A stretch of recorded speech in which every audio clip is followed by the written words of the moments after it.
Shabbat Shalom, everybody. Rav Shmuel, Rabbi Stephen Epstein, Rav Shmuel ben Yehoshua, Rashbi with you today, and hope you're doing well. I do. We live in a very crazy world, don't we? We have some people call it a war, some people call it a military action, some people call it illegal, who knows what it is. But let me challenge you folks a little bit. Let me discuss a topic that's a little controversial, that's a little political, and let's see what you think. Okay, so if we go into our prayer books and if we go into our Torah, and this is in regards to what's going on in the Middle East right now, there are sections that where we are commanded to take the land of Canaan, which is the promised land, which is what God promised Abraham, Isaac, and Jacob, would be our native land. And this is going on after 3,500 years ago. And he says, go in there. God says, go in there and remove the Canaanites, the Jebusites, the Hivites, the Hittites, the Girgashites, displace them, because this is your land and these people do not belong there. Okay? That's situation number one. Situation number two. Not only is this an excerpt from the Torah, but there is a specific Shabbat that is dedicated to this. It is called Shabbat Zachor. And in it, God says, remember Amalek. Remember what they did. Remember that they watched you all pass through the wilderness and they attacked the end of the line, the widows, the orphans, the old people, and they attacked them without provocation, without any reason, and it was a surprise attack. So do away with them. Make sure none of them survive. Wipe out their memory. That's Shabbat Zachor. That's wipe out the Amaleks. Okay? Now, y'all probably see where I'm going with this. Today, the United States and Israel and some of the Arab nations are engaged in a conflict in the Middle East to wipe out Iran. Not Iran, not the Iranian people, but the Iranian regime, the theocracy, these people that took control of the government and created an Islamic state. So, do you believe, I'm going to ask the question, I'm not going to answer it, but you think about it. Is this a modern day interpretation of those commandments? Is this a modern day interpretation of the commandment to wipe out Amalek, that attacked widows and orphans and children, and the old people, which Iran and its proxies have done in firing missiles at schools and places? Or do you believe that this is different? Do you believe that this is something that Israel should not be doing, that the modern age is more civilized, that we should not be attacking people like that? Think about it. I'm not going to give you the answer. As a rabbi, I don't like to discuss political issues. And this is kind of a political issue because I know that a lot of you have different feelings about it.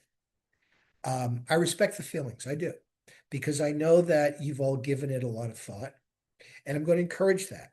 People have opinions. They watch social media. They get these ideas based on what people talk.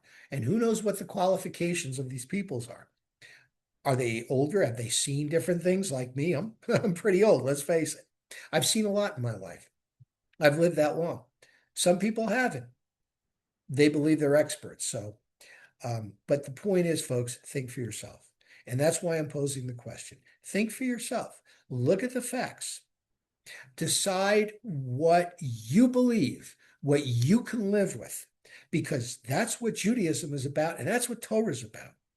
God gives us a lot of these issues, and God says, you think about it, you analyze it. That's why the Torah is vague. Now, let's delve into this week's portion, Shmini. Parashat Shmini, Parashat 8. That's what 8 means. Eighth day of ordination. So, pomp and circumstance. Israel is now a free nation. We are in the wilderness, and Moses the prophet is per God is designating Aaron and his sons as the high priest and the priests and the succession of high priests respectively. So, let's take a little bit of a sidebar here. Why was Moses not the first high priest? There's a lot of commentary. Some people think that, well, he left Egypt, he settled in Midian, and when the daughters came out, when Jethro's daughters came out and he identified himself, they said he's an Egyptian, and he didn't correct them and says, well, I'm kind of really a Hebrew, really of the nation of Israel. He didn't say that. And people say, well, because he didn't say that, he doesn't get to be high priest. I say Moses was the greatest prophet that ever lived. He talked to God the way I'm talking to you now, the way you talk to me, the way I walk down the street and people say hi. That was the relationship between Moses and God. I personally believe that as a prophet, it would have kind of been beneath Moses to be a high priest. I know that sounds crazy, but you know what? A high priest is an officiator. Moses was beyond that, and that's my feeling. Okay, so we have 8 days where they're sacrificing, where they're offering, where they're going through the ordination, they're being anointed. Now, the word in Hebrew, Mashiach, means anointed. That's what it means.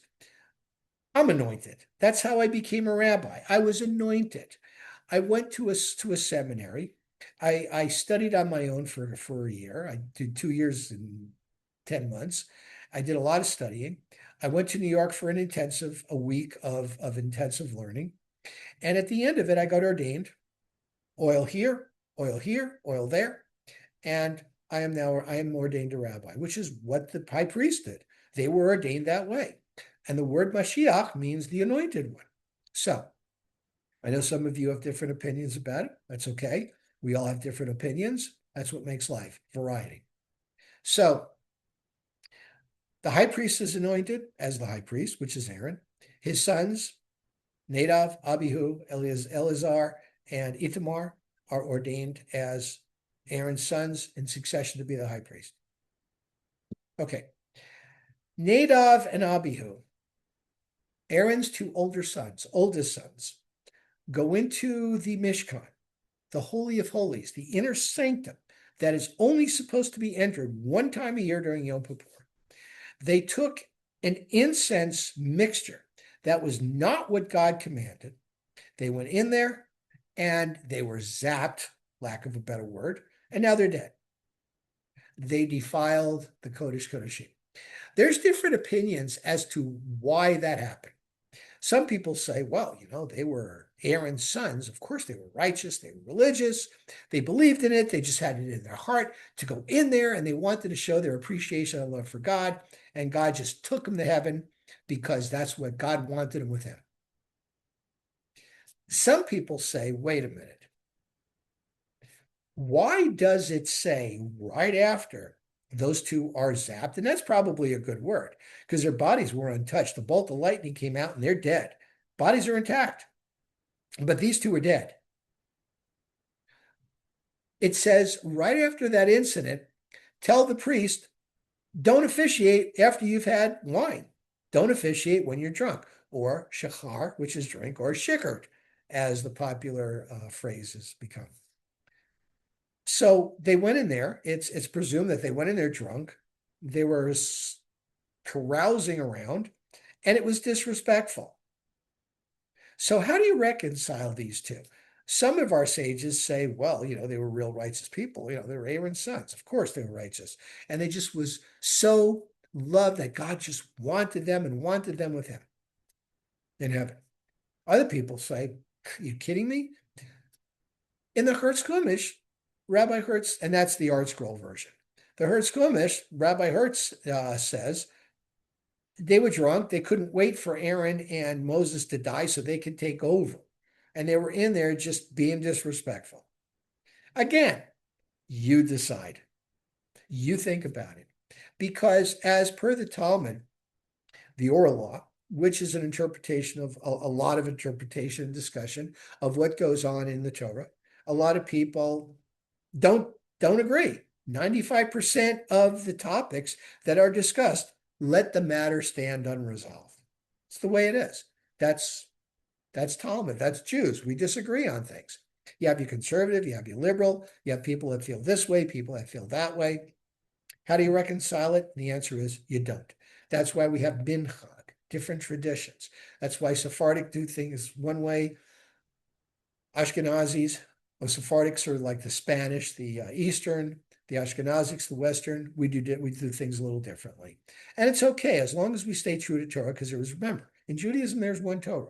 You go any synagogue in the world, it's going to be the same Torah, same Chumash. That's it. Okay. All right. Thank you very much. Shabbat Shalom. Hope your Passover is going well. Enjoy. Shabbat Shalom.